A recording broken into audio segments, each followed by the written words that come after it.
ऐतिहासिक पल इस सदन ने जिए भी हैं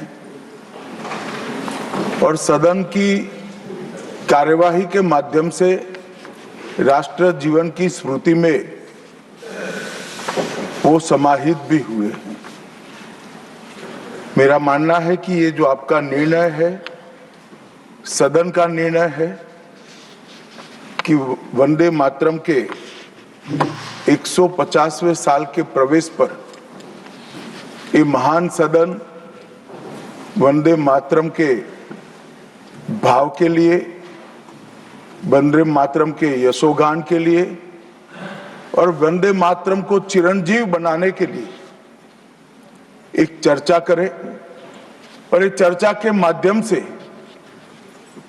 विशेषकर हमारे देश के बच्चे, किशोर, युवा, आने वाली पीढ़ियों तक वंदे मातरम का आजादी के लिए योगदान, वंदे मातरम गान की रचना में राष्ट्रभक्ति और राष्ट्र की संस्कृति के प्रति समर्पण का जो भाव है, उसका आने वाले महान भारत की रचना में योगदान, इसके संकल्प के साथ जुड़ाव, ये सभी चीजों से हमारी आने वाली पीढ़ियां भी युक्त हो। इसलिए मैं आपका और सदन के सभी सदस्यों का हृदय पूर्वक बहुत बहुत अभिनंदन करना चाहता हूं कि आज ये चर्चा यहां पर आकार ले रही है। महोदय, हम सब सौभाग्यशाली हैं कि हम एक ऐतिहासिक पल के साक्षी भी बन रहे हैं और इसमें हिस्सा भी ले रहे हैं। ये महान सदन में जब वंदे मातरम की चर्चा हो रही है, तब कल कुछ सदन सदस्यों ने लोकसभा में प्रश्न उठाया था कि आज वंदे मातरम की चर्चा, वंदे मातरम पर चर्चा की जरूरत क्या है। महोदय, वंदे मातरम पर चर्चा की जरूरत, वंदे मातरम के प्रति समर्पण की जरूरत वंदे मातरम बना तब भी थी, आजादी के आंदोलन के वक्त भी थी, आज भी है और जब 2047 में महान भारत की रचना होगी तब भी रहे।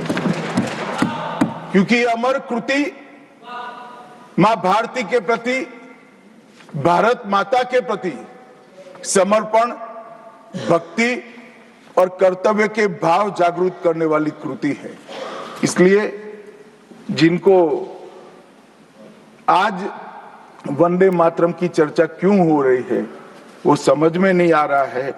मुझे लगता है कि उन्होंने नए सिरे से अपनी समझ पर ही सोचने की जरूरत है। कुछ लोगों को इसमें दिखता है कि बंगाल में चुनाव आने वाला है, इसलिए वंदे मातरम की चर्चा हो रही है। वो वंदे मातरम के महिमा मंडन को बंगाल के चुनाव के साथ जोड़कर कम करना चाहते हैं। ये सही है कि वंदे मातरम की रचनाकार बंकिम बाबू बंगाल में पैदा हुए, बंगाल में गीत की रचना हुई और आनंद मठ जिसमें बाद में वंदे मातरम समाहित हुआ, उसकी पृष्ठभूमि भी की बंगाल थी।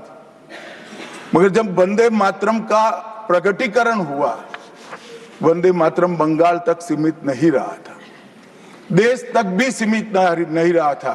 दुनिया भर में जहां पर आजादी के दीवाने थे वो गुप्त बैठक भी करते थे तो पहले वंदे मातरम का गान कर बैठक हुआ। और आज भी सरहद पर हमारा जवान जब अपना सर्वोच्च बलिदान देता है, ये आंतरिक सुरक्षा के लिए देश के पुलिस का जवान सर्वोच्च बलिदान देता है, तो जब वो अपने प्राण त्यागता है, इसके मुंह पर एक ही मंत्र होता है, वो वंदे मातरम।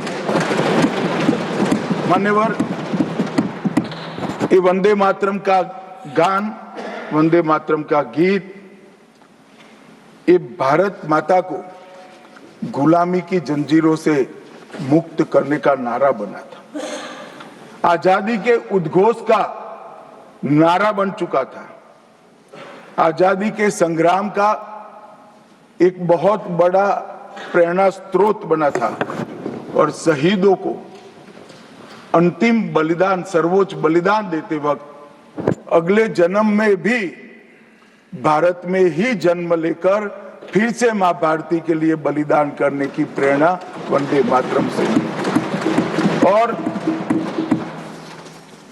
ये चिर पुरातन राष्ट्र को अनेक सदियों तक अपनी संस्कृति के रास्ते पर आगे बढ़ाने की प्रेरणा भी कई सारे मनुष्यों को इस वंदे मातरम से ही मिली।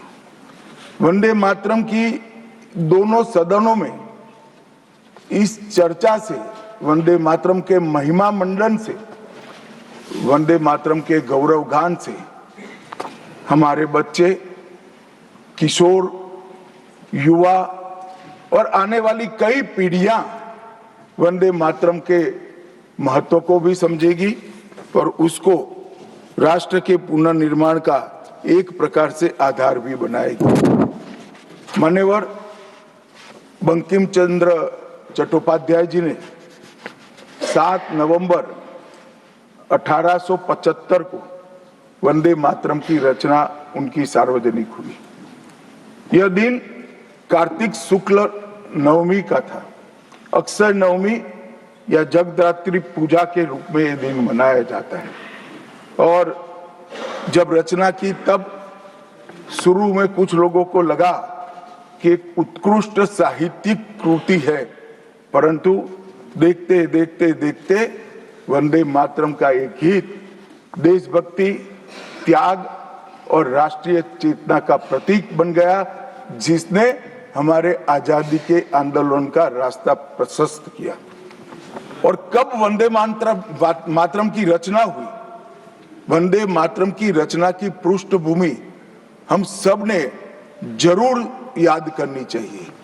उसकी पृष्ठभूमि में सदियों तक इस्लामिक आक्रमण को झेलकर इस देश की संस्कृति और इस देश का इतिहास झंझोड़ने का काम, शीर्ण वीर्ण करने का काम हुआ था।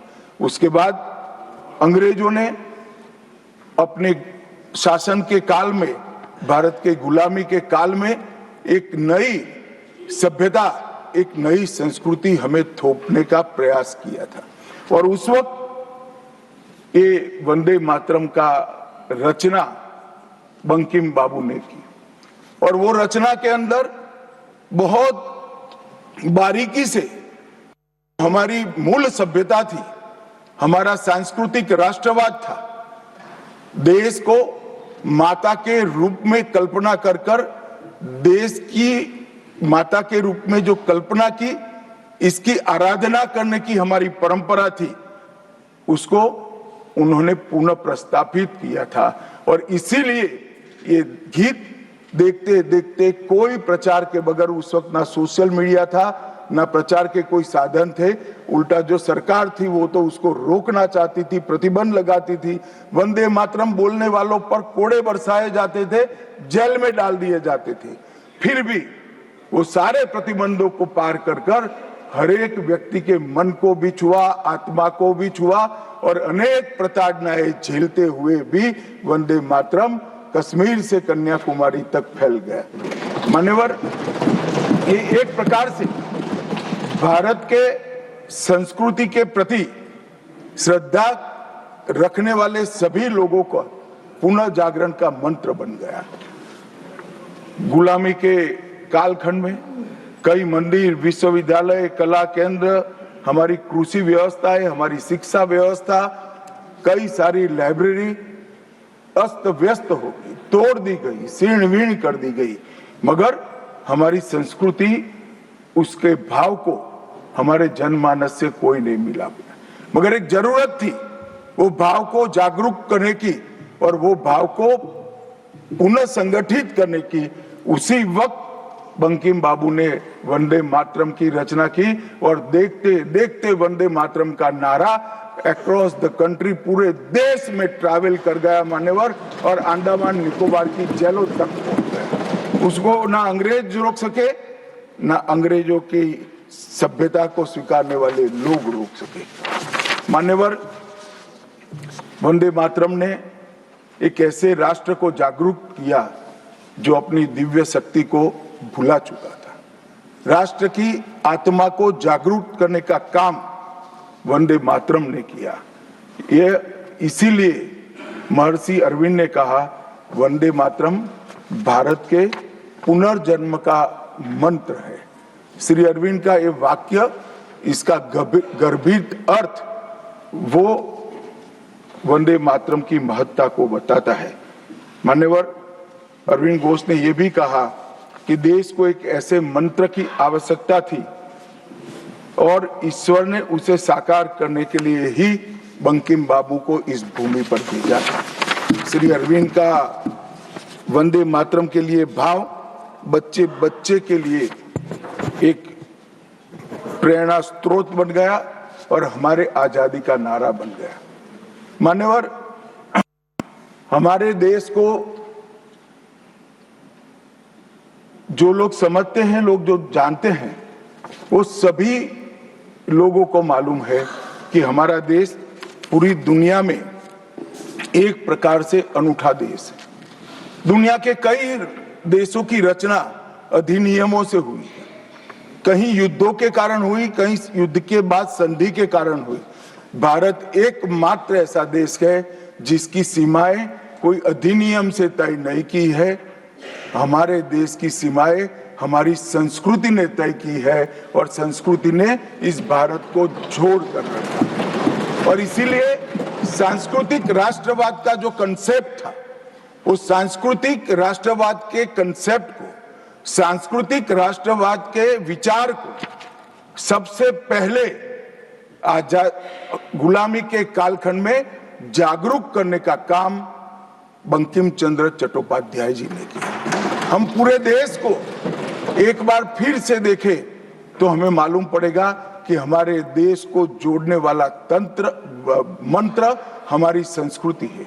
हमारे देश को जोड़ने वाली, एक रखने वाला मंत्र हमारी संस्कृति है।